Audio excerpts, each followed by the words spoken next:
الحمد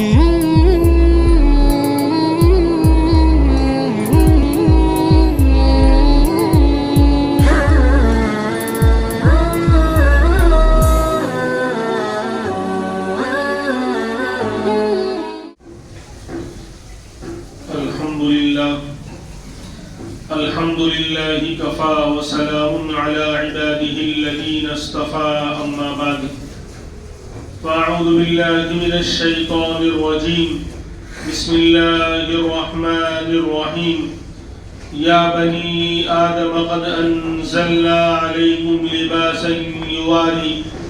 لباسا يواري سوآتكم وريشا ولباس التقوى ذلك خير وقال الله تبارك وتعالى ولقد كرمنا بني آدم وقال النبي صلى الله عليه وسلم من تشبه بقوم فهو منهم أو كما قال عليه الصلاة والسلام اللهم صل على سيدنا محمد وعلى آل سيدنا محمد وبارك وسلم اللهم صل على سيدنا محمد وعلى آل سيدنا محمد وبارك وسلم اللهم صل على سيدنا محمد وعلى آل سيدنا محمد وبارك وسلم.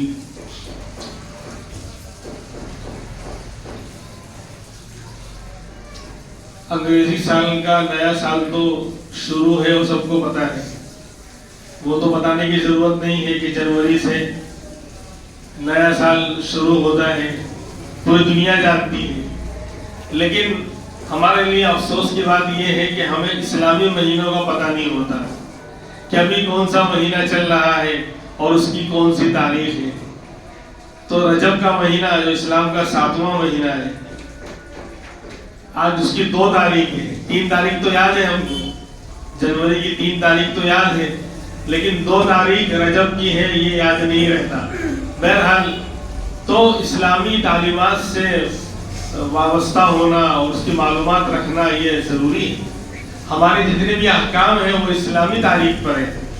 رمضان آئے گا تو اسلامی تاریخ دیکھی جائے گی. عید، بقرعید اور بھی جتنے ہمارے مسئلے ہیں سب جو ہے یہ اس کا تعلق جو اسلامی تاریخ سے، اسلامی مہینوں سے ہے. 1446واں سال چل رہا ہے، 2025 تو معلوم ہے، لیکن پیارے آقا امام الانبیاء محمد رسول اللہ صلی اللہ علیہ وسلم کو مکہ اپنا پیارا وطن چھوڑ کر مدینہ منورہ جو آپ تشریف لے گئے اس کو 1446 سال گزر گئے. اصل میں یہ بات اس لیے کہی جاتی کہ نئے سال پر لوگ مبارکباد دیتے، نیا سال مبارک، نیا سال مبارک. ہمارا نیا سال جب آئے گا تب مبارک ہوگا. ایک محرم الحرام اسلام کا پہلا مہینہ ہے، جب وہ آئے گا تو 1447 والا سال شروع ہوگا. ابھی تو 7واں مہینہ رجب کا شروع ہوا ہے. اور اللہ کے رسول صلی اللہ علیہ وسلم رجب کے مہینے سے بہت زیادہ فکر مند ہو جایا کرتے تھے، کیونکہ رجب کے بعد شعبان ہے، شعبان کے بعد رمضان ہے. 8واں مہینہ شعبان اور 9واں مہینہ رمضان. تو 2 مہینہ بھی اب نہیں رہا، 2 مہینہ مشکل سے باقی ہے. تو 2 مہینے پہلے سے ہی ہمارے اور آپ کے آقا امام الانبیاء محمد الرسول اللہ صلی اللہ علیہ وسلم فکر مند ہو جایا کرتے تھے اور اپنی عبادتوں کو بڑھا دیا کرتے تھے. دعائیں مانگا کرتے تھے کہ اللہ رجب اور شعبان کے مہینے میں برکت دے، یعنی ہماری صحت، عافیت اور ہر چیز میں عمر میں برکت دے، اور وبلغنا رمضان، اور ہم کو رمضان تک پہنچا دے تاکہ رمضان کی رحمتیں، اس کی برکتیں، اس کی ایک ایک گھڑی کو ہم وصول کرنے والے بنے. بہرحال تو اس نیو ایئر پر مبارکباد دینا یہ جنوری کے مہینے میں یہ ہمارا شیوا نہیں ہے، یہ اسلام سے اس کا کوئی تعلق نہیں ہے. اور میں نے قرآن کریم کی 2 آیتیں پڑھی ہیں، انشاءاللہ اسی کی روشنی میں کچھ بات عرض کرنے کی کوشش کروں گا. ایک انوکھا ٹاپک ہے قرآن کریم کی آیت سورہ آراف کا دوسرا رکوع تیسرا رکوع جو شروع ہوتا ہے اللہ تبارک و تعالیٰ پوری انسانیت کو مخاطب فرماتے ہیں، صرف مسلمانوں کو نہیں۔ یا بنی آدم قد انزلنا علیکم لباسا یواری سوآتکم وریشا، یا بنی آدم، اے آدم کی اولاد، آدم علیہ السلام کے ہم سب اولاد ہیں۔ آدم علیہ السلام کی ایک لطیفہ ہے، آپ کے قبر مبارک جو ہے سری لنکا کے اندر موجود ہے، تو کوئی وہاں زیارت کرنے گیا ہوگا تو ایک عالم صاحب اس کو پوچھنے لگے کہ آدم علیہ السلام کا انتقال ہو گیا، ان کی قبر یہاں پر ہے، آپ دیکھ رہے ہیں، تو یہ بتاؤ ان کی اولاد میں کوئی زندہ ہے کہ نہیں؟ تو کہنے لگے شاید ہی کوئی زندہ ہوگا، وہ تو بہت پہلے انسان تھے، انتقال کر گئے ہیں۔ تو کہا ہم سب کون ہیں؟ ہم سب آدم علیہ السلام کے اولاد ہیں، بنی آدم ہیں۔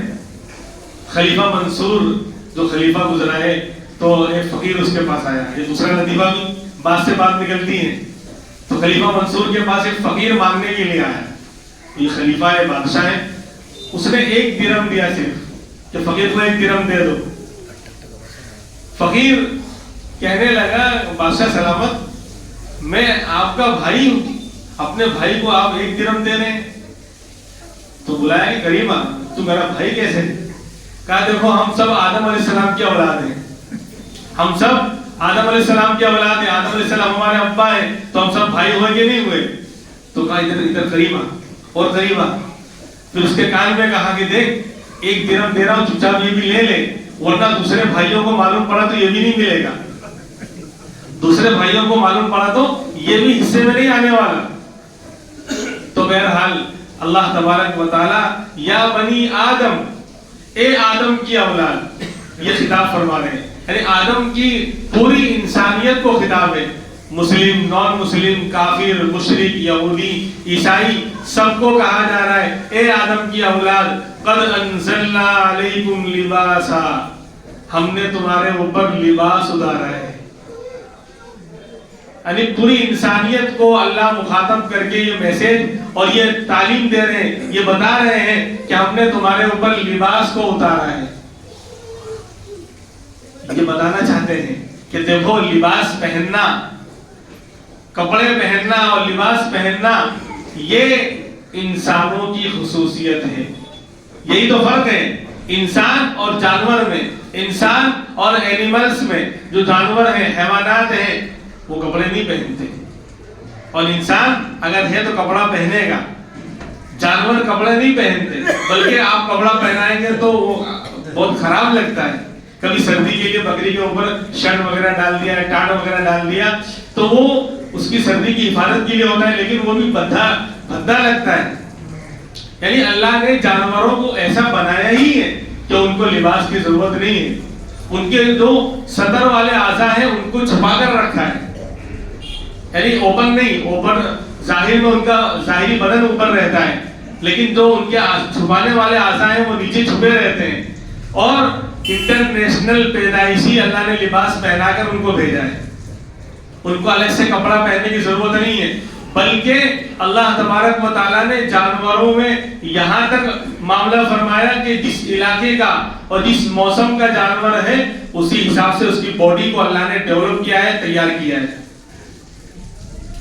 جہاں سردی پڑتی ہے، سردی زیادہ ہوتی ہے، برف جم جاتی ہے، رسیا کے وہ علاقے، سربیا کا علاقہ دنیا کا سب سے زیادہ ٹھنڈا -73 ڈگری تک ریکارڈ ہے، -73 ڈگری تک وہاں سردی ہوتی ہے، برف کے اندر لوگ جمع ہوتے ہیں۔ تو وہاں کے جانوروں کو اللہ نے ویسے ہی بنایا، اون کی بڑی بڑی چادریں ان کے اوپر رکھتی ہیں کہ ان کو وہاں سردی نہیں لگتی۔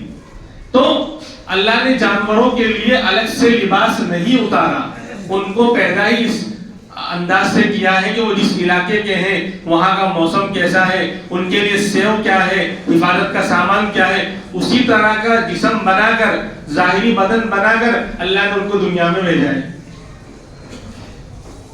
دہرادون کی پہاڑیوں پر ہم نے دیکھا کہ وہاں جو جھاڑیاں ہوتی ہیں اور گھاس وغیرہ پہاڑیوں پر ہے تو بندر ہوتے ہیں، اور وہ عجیب وہاں کے عجیب رنگ کے بندر، جس طرح کی جھاڑیاں اسی رنگ کے بندر، ہم جو بندر دیکھتے ہیں اس سے تھوڑا مختلف. کیوں؟ وہ سلاجید وغیرہ وہاں پر جو ہے لوگ پہاڑ کا جو پسینہ ہوتا ہے سلاجید جو لوگ استعمال کرتے ہیں تو بندروں کے ذریعے ملتا ہے. تو لوگ شکاری ان کو پکڑتے ہیں تو اللہ نے ان کو ایسا بنایا ہے کہ ان جھاڑیوں میں وہ چھپے رہتے نظر ہی نہیں آئیں گے کیونکہ اسی رنگ کے ہوتے ہیں تو دور سے نظر ہی نہیں آئیں گے. تو مطلب کہنے کا یہ ہے کہ جانور کو جس طرح رہنا ہے اور جہاں رہنا ہے وہاں کے موسم ماحول اور ہر چیز کے اعتبار سے اللہ نے پہلے سے ہی ان کے بدن کو دنیا میں اسی طرح بنا کر بھیجا ہے.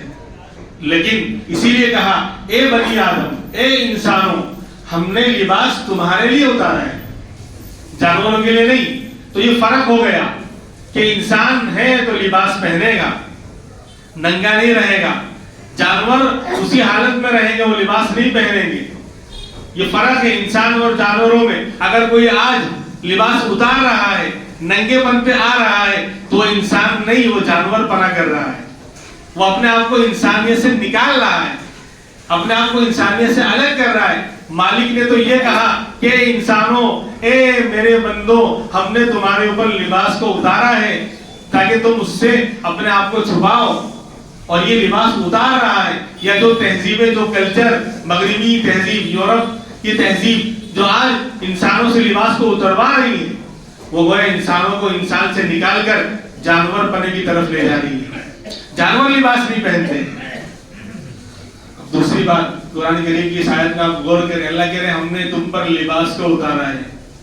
تو کبھی کوئی مہینے میں بارش ہوتی ہے نا لباس کی، ہم لوگ کھڑے ہوتے ہیں اور اوپر سے لباس گرتا ہے، ہم لوگ اس کو جیسے بارش ہوتی ہے اس طرح. ارے اتارنے کا مطلب یہ نہیں ہے کہ اوپر سے جو ہے کرتا اتر رہا ہے، گر رہا ہے، شرٹ گر رہا ہے.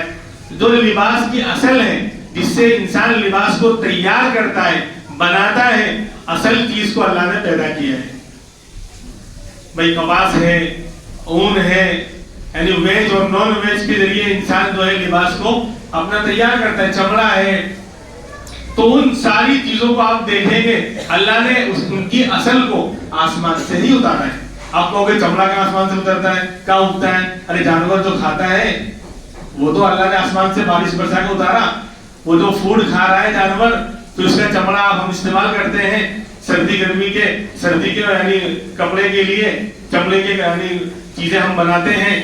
تو اصل دیکھا جائے تو اللہ نے آسمان سے ہی سب کو اتارا ہے. تو فرمایا اے بنی آدم، ہم نے تمہارے اوپر لباس کو اتارا ہے. کیا مقصد لباس کا؟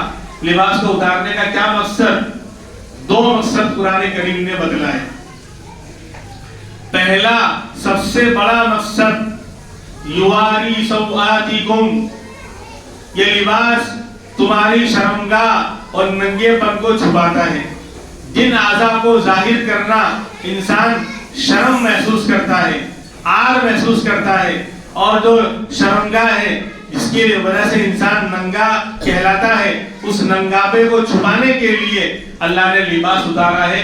تو لباس کا سب سے بڑا مقصد صدر کو چھپانا، ان اعضاء کو چھپانا جس کو ایک مہذب تہذیب والا انسان، سمجھدار انسان دوسرے کے سامنے کھول نہیں سکتا بلا کسی گزرے شدید کے. تو لباس کا سب سے بڑا مقصد ہے صدر کو چھپانا. اب مرد کا صدر ناف سے لے کر گھٹنے کے نیچے تک ہے، اتنا ہر حال میں چھپانا فرض ہے. ایمان کے بعد یہ بات بھی عجیب لگے گی، ایمان کے بعد سب سے بڑا فرض صدر کا چھپانا ہے. نماز بعد میں آئے گی، عبادتیں بعد میں آئیں گی، پہلے تو صدر چھپائے گا.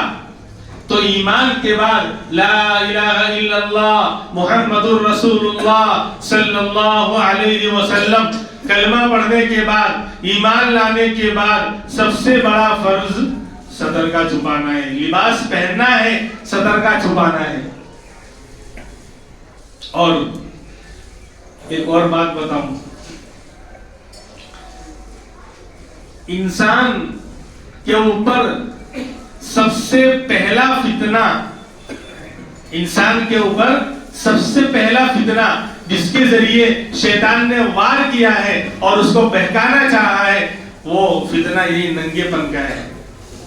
آدم علیہ السلام اور ہماری ماں حوا علیہ السلام دونوں جنت میں رہتے تھے، جنت کی نعمتیں استعمال کرتے تھے. شیطان نے بہکایا کہ فلاں درخت کا پھل کھا لو، وہ سمجھ نہیں پائے، سمجھنے میں غلطی ہو گئی. جان بوجھ کر اللہ کا پیغمبر نافرمانی نہیں کر سکتا. سارے انبیاء معصوم ہوتے ہیں، گناہ کرنے کی ان کے اندر طاقت ہی نہیں. یہ اہل سنت والجماعت کا عقیدہ ہے. یہ عقیدہ ہمیں ذہن و دماغ میں بٹھانا ہوگا. آدم علیہ السلام سے لے کر پیارے آقا امام الانبیاء محمد الرسول اللہ صلی اللہ علیہ وسلم تک 1.25 لاکھ انبیاء جتنے بھی آئے سب کے سب معصوم ہیں. گناہوں سے اللہ نے پاک رکھا، نبی بننے سے پہلے بھی، نبی بننے کے بعد بھی. تو درخت کے پھل کا کھانا جو ہوا، میں اس کی تفصیلات میں جانا نہیں چاہتا، خالی اتنا بتاتا چلوں کہ سمجھنے میں غلطی ہو گئی. وہ سمجھے کہ اللہ نے خالی مخصوص درخت کے پھل کو کھانے سے منع کیا تھا، لیکن اللہ کے کہنے کا مطلب یہ تھا کہ اس جیسے جتنے بھی پھل ہیں وہ مت کھانا. انہوں نے دوسرے درخت کا پھل کھا لیا، لیکن اللہ کا مقصد یہ تھا کہ اس جنس کے گیہوں کا، کہیں بھی گیہوں کا دانہ ہو وہ مت کھانا. لیکن شیطان نے بہکایا، اور بہکایا تو سب سے پہلے جو فتنے میں مبتلا کیا ہے وہ ننگاپے کے فتنے میں مبتلا کیا. جیسے ہی وہ پھل کھایا لباس جنت کا اتر گیا. دونوں آدم اور حوا علیہ السلام کا لباس اتر گیا، ننگے ہو گئے اور جنت کے پتوں سے اپنے آپ کو چھپانے لگے. تو آج مغربی تہذیب، یورپ اور انگریز آج اسی فتنے کے ذریعے ہمیں فتنے کے اندر مبتلا کرنا چاہتے ہیں. ہمارے سروں سے، ہماری ماؤں کے سروں سے عفت کی چادر کو اتارنا چاہتے ہیں، ننگا کرنا چاہتے ہیں، جو شیطان نے سب سے پہلے وار کیا تھا، جنت سے نکلوایا. خیر، تو میں عرض کر رہا تھا کہ لباس کا سب سے بڑا مقصد اور سب سے بڑا جو ہے مسئلہ وہ ہے ستر کا چھپانا. تو ناف سے لے کر گھٹنے کے نیچے تک کے حصے کو چھپانا ہر حال میں فرض ہے. نماز کے اندر بھی، نماز کے باہر بھی، لوگوں کے سامنے ہو، محفل میں ہو، مجمع میں ہو، کہیں بھی اور حال میں چھپانا فرض ہے. جس طرح نماز پڑھنا فرض ہے، جس طرح زکات دینا فرض ہے، جس طرح روزے رکھنا فرض ہے، جس طرح حج کرنا فرض ہے، جس طرح ایمان کا، اللہ پر ایمان رکھنا فرض ہے، اسی طرح مجمع میں لوگوں کے سامنے ناف سے لے کر گھٹنے کے نیچے تک کے حصے کو ہر حال میں چھپانا فرض عین ہے. ہاں، تنہائی میں، مجبوری میں مسئلہ الگ ہے. آپ بیت الخلاء میں، ٹوائلٹ میں آپ جائیں گے تو وہاں تو کھولنا پڑے گا، ورنہ کپڑے کے اندر ہی کیا آپ فارغ ہوں گے. تو وہ تو مجبوراً ہماری اجازت دی ہے کہ وہ بھی تنہائی میں، یعنی کوئی وہاں نہ ہو، یا غسل خانے میں اکیلے میں ہے، وہاں نہانے کے لیے، غسل کرنے کے لیے گئے ہیں، وہاں سطر کھول لیا، مسئلہ نہیں. یا ڈاکٹر کے سامنے کوئی ایسا پرابلم ہے، کوئی ایسی بیماری ہے تو دکھانا پڑے گا ایسے عضو پر جس کا چھپانا فرض تھا، لیکن یہاں مجبوری ہے، اس کی اجازت دی. اسلام نے ہم کو تنگ نہیں کیا ہے. آج لوگ مسلمان اسلام کی تعلیم کو نہیں جانتا، پھر غیروں کی آواز میں آواز ملا کر اسلام پر اعتراض کرتے ہیں لوگ. اب کوئی مسئلہ لاؤ تو سامنے، اس کا حل نہ ہو ہی نہیں سکتا. کہ مجبوری ہے تو مجبوری میں صدر کھولنا جائز ہے، لیکن خواہ مخواہ نہیں. آج فیشن چل پڑا ہے مغربی دنیا کا، یعنی چڈا پہن کے گھومتے ہیں. روک کر کہنے سے بھائی بہت ساری نیکیاں آپ کے پاس بہت زیادہ ہو گئی ہیں کیا، کہ فری میں گناہ کر رہا ہے. یعنی آپ بتاؤ، اگر ناف گھٹنے کے نیچے تک کا بھی تو ملتا ہے. اگر بہت زیادہ گرمی لگ رہی ہے تو ناف سے لے کر گھٹنے کے نیچے تک کا بھی تو لوور ملتا ہے، وہ پہن کے گھوم. وہ پہن لے گا تو قیامت آ جائے گی. اور چڈا پہن کے گھومے گا تو بل کلنٹن اور جو امریکہ کے جتنے بھی پریزیڈنٹ ہیں سب ایوارڈ دیں گے تیرے کو. مطلب کیا ہے؟ شعور ہی نہیں ہے. تعلیم کا تھرمامیٹر اتنا ڈاؤن ہے، اس اللہ رسول کی محبت کا تھرمامیٹر اتنا ڈاؤن ہے، لاپرواہی اور بے حسی کی حد ہے کہ پتہ ہی نہیں ہے کہ یہ میں فرض چھوڑ رہا ہوں فری میں. بھائی نمازیں نہیں پڑھی جا رہی ہیں، زکات نہیں دی جا رہی ہے، اور عبادتوں میں جہاں مشقت ہے، تکلیف ہے، حالانکہ وہ بھی پڑھنا ہے، کوئی مشقت کی بات نہیں ہے، لیکن یہ فری کا گناہ. تو یہاں تک کبھی پہن سکتا تھا، لیکن بہت سے لوگ آج یورپی کلچر، مغربی کلچر ہمارے یہاں آ رہا ہے. اس لیے ایسے نوجوانوں کو، ایسے لوگوں، یا بہت سے لوگ نا چٹی پہن کے باہر نہانے بیٹھ جاتے ہیں، یہ لنگی پہنی تھی تو اوپر کر لی. یہاں تک جائز نہیں ہے، حرام ہے. آن لائن ریکارڈ ہو رہا ہے بیان، ڈنکے کی چوٹ پہ کہہ رہا ہوں، غسل خانے میں آپ غسل کریں، وہاں سطر کھولنے کوئی مسئلہ نہیں ہے، لیکن سامنے سب کے سامنے یعنی گھٹنے کے نیچے تک کا چھپانا ناف سے لے کر یہ ہر حال میں فرض ہے، اور یہ پہلا فرض ہے ایمان کے بعد۔ نماز تو بعد میں آئے گی، زکات کا مسئلہ بعد میں آئے گا، حج کا مسئلہ بعد میں آئے گا، سطر چھپانا بنیادی اور پہلا فرض ہے ایمان کے بعد، اس لیے اس کا خیال رکھنا ضروری ہے۔ اس کا ہاں میرے نوجوان، ہم مغربی تہذیب میں ایسے نہ یعنی کن کی نقالی کرتے ہیں، ہم لوگ کن کے اوپر ہم مرے جا رہے ہیں، وہ ہمارے اوپر تھوکیں گے نہیں، ہمارے طرف دیکھنے کو تیار نہیں ہوں گے۔ اتنا گھٹیا ہم کو سمجھتے ہیں وہ لوگ جن ایکٹرز، اور آگے بڑھ کر کہوں کہ داڑھی رکھنا میرے نبی کی سنت ہے، لیکن نہیں رکھیں گے۔ اگر کسی ایکٹر نے رکھ لیا تو داڑھی رکھیں گے۔ ایسے غلام ہیں ہم لوگ جو ہمیں دعوت بھی نہیں دے رہا، دعوت تو کیا کھاک دے گا، وہ ہم کو ہمارے چہرے پر تھوکے گا بھی نہیں، اتنا ذلیل سمجھ رہا ہے ہم کو۔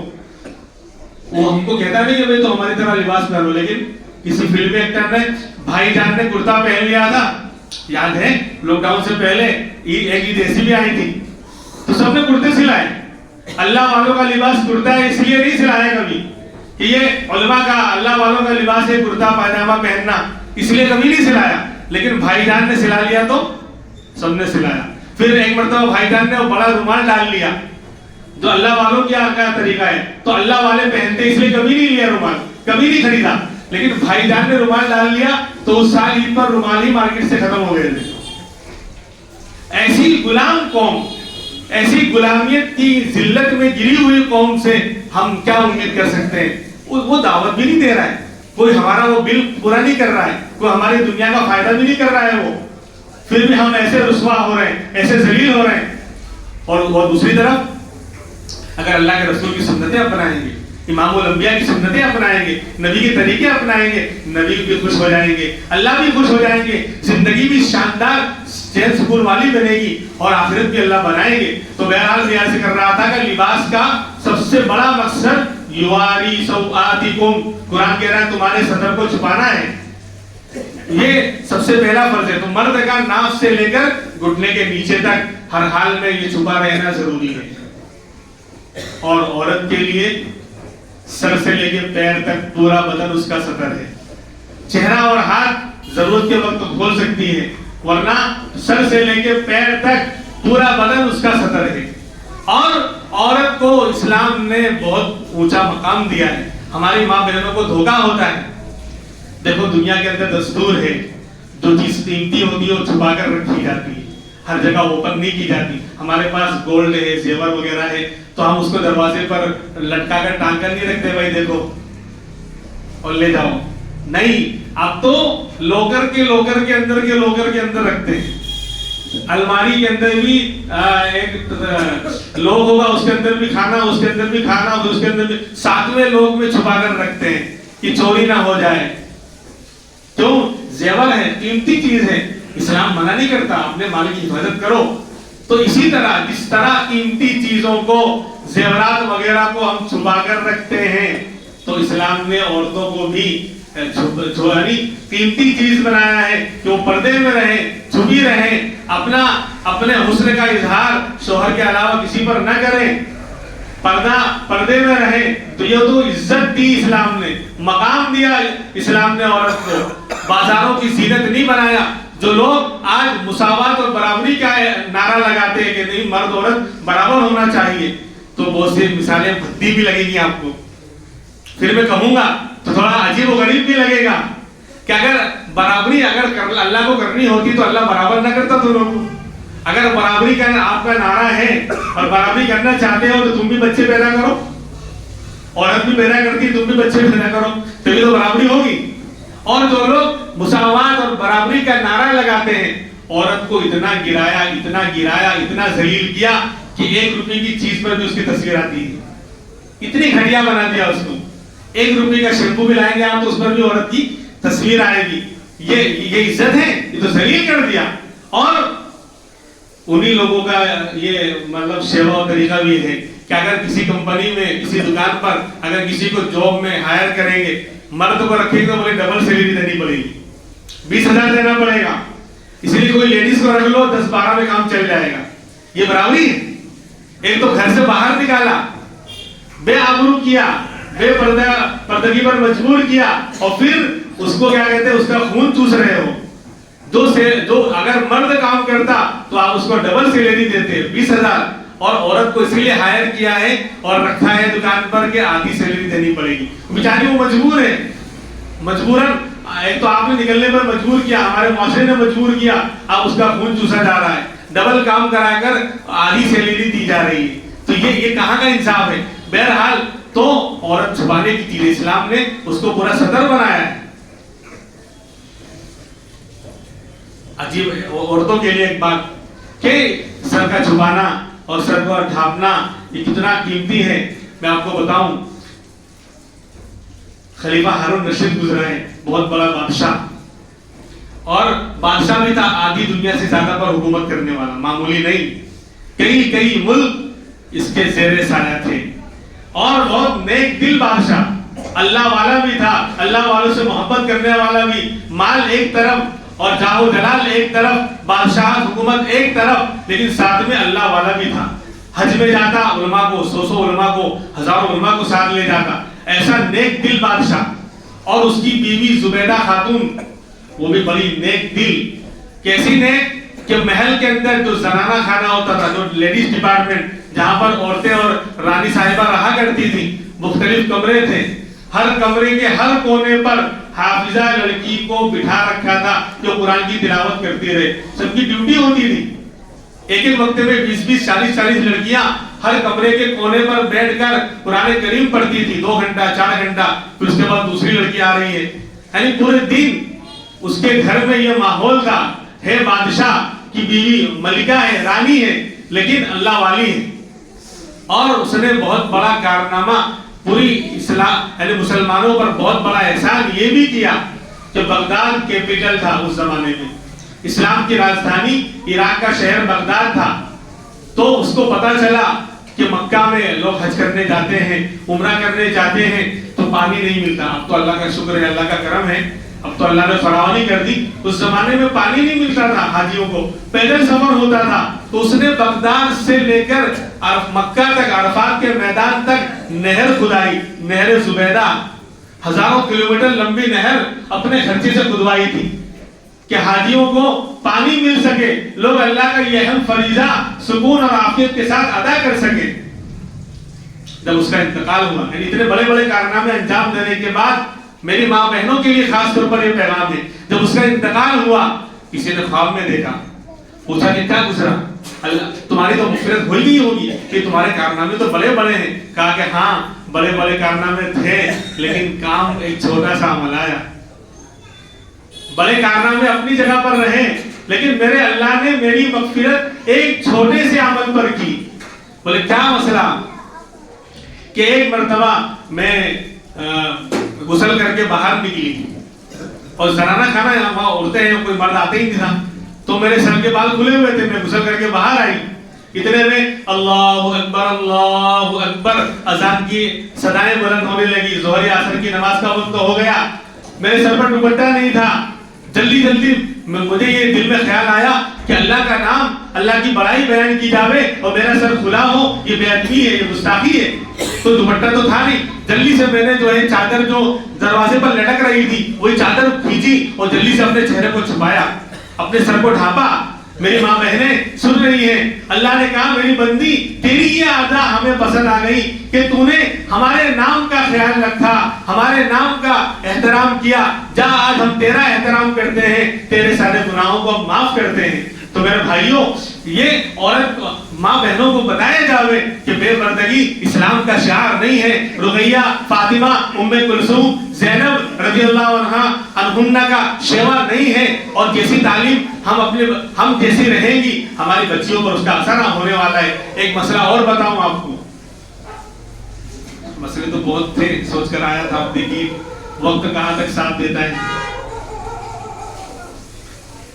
آج ایک فیشن یہ چل پڑا ہے کہ چھوٹے بچے اور بچیوں کو, پہلے حدیث سن لیں, اللہ کے رسول صلی اللہ علیہ وسلم نے مرد کو عورت کا لباس پہننے سے اور عورت کو مرد کا لباس پہننے سے منع فرمایا ہے. مرد مرد کا لباس پہنے گا، عورت عورت کا لباس پہنے گی. تو مرد تو عورت کا لباس عام طور پر نہیں پہنتا، لیکن عورتیں مرد کا لباس پہنتی ہیں. اللہ کا شکر ہے، کرم ہے، ابھی ہمارے معاشرے میں یہ وبا عام نہیں ہوئی، لیکن بچیوں میں ہے.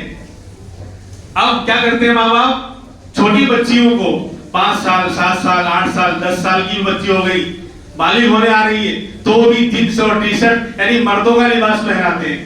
اور کیا کہتے ہیں؟ نا سمجھ ہے، ابھی نا سمجھ ہے.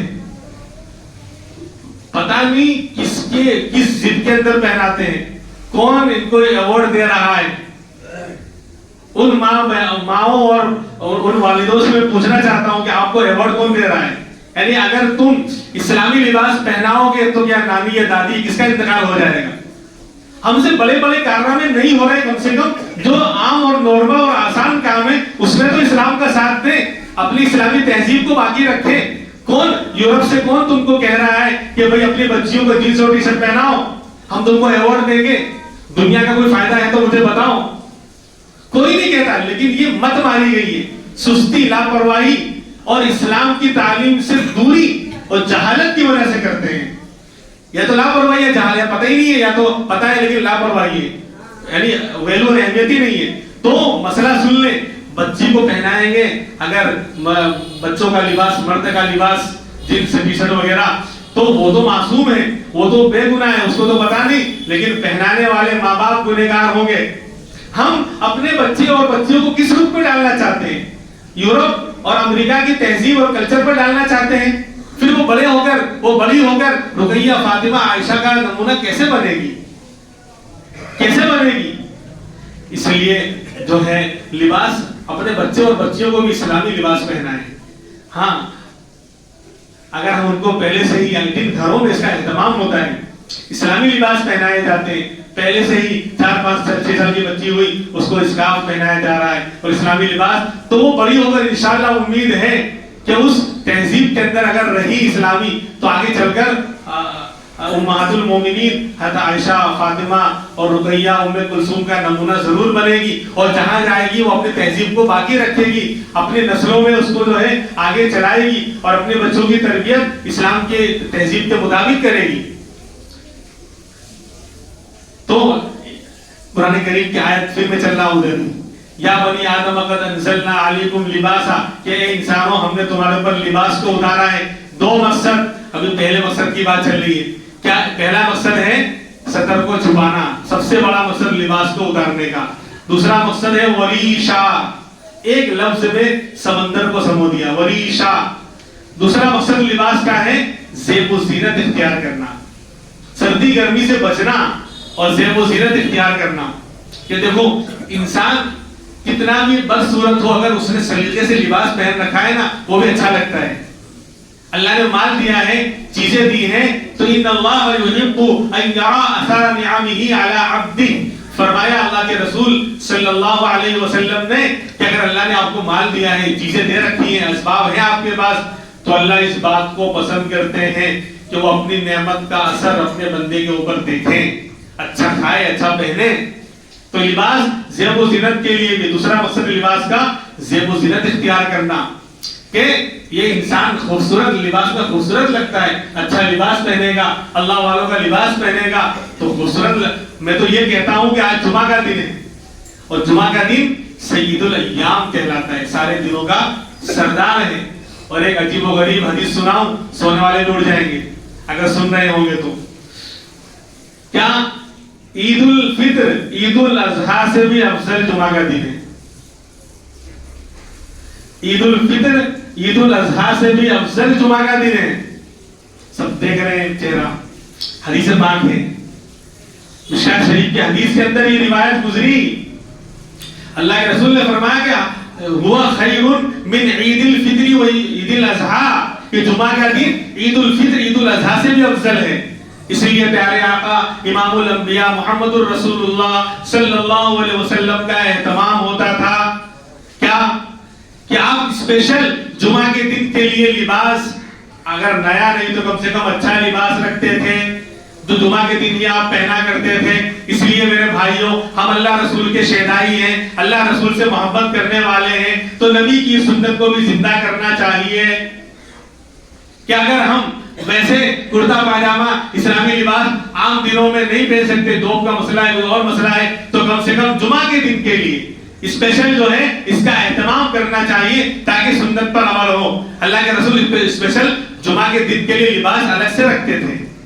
تو ہم بھی انشاءاللہ اگر اور دنوں میں نہیں, حالت درجہ تو یہی ہے کہ پورے ہفتے یعنی اسلامی لباس ہی پہنے, کوئی پرابلم نہیں, کوئی پریشانی نہیں, لیکن اگر وہ نہیں ہو پا رہا ہے تو کم سے کم جمعہ کے دن اس کا اہتمام ہو کہ کرتا پاجامہ اور اسلامی لباس اچھا اور نیا اگر ہے, اللہ نے توفیق دی ہے, کوئی حرج نہیں ہے. جمعہ کے لیے کوئی سلاتا ہے اور پہنتا ہے تو یہ اس کے لیے تو یہ سنت زندہ ہوگی اللہ کے رسول کی. لباس کی سنت الگ, اللہ یعنی اس آیت پر تو عمل ہوگا ہی, ساتھ میں اللہ کے رسول کی سنت بھی زندہ ہوگی کہ آپ الگ سے لباس جمعہ کے دن کے لیے رکھتے تھے, تو ہم بھی جو ہے اس کو زندہ کرنے والے بن رہے ہیں. بہرحال ہم بھی بن رہے ہیں, وقت بھی بن گیا. تو بہت سارے مسئلے تھے, انشاءاللہ آپ دیکھیے آئندہ ہفتے بات کہاں تک چلتی ہے. اللہ تبارک جو باتیں اللہ نے کہلوائی میرے بھائیوں, جو گناہ ایسے ہیں کہ فری کے گناہ ہیں کم سے کم اس کو تو ہم چھوڑیں. لباس والے جو گناہ میں نے بتایا کہ صدر چھپانا ہر حال میں فرض ہے تو فرض ہے, اس کو نہ کھولیں کسی کے سامنے بلا عذر شدید کے. اللہ تبارک و تعالی ہم تمام کو عمل کرنے کی توفیق عطا فرمائے. وآخر دعوانا الحمدللہ رب العالمین.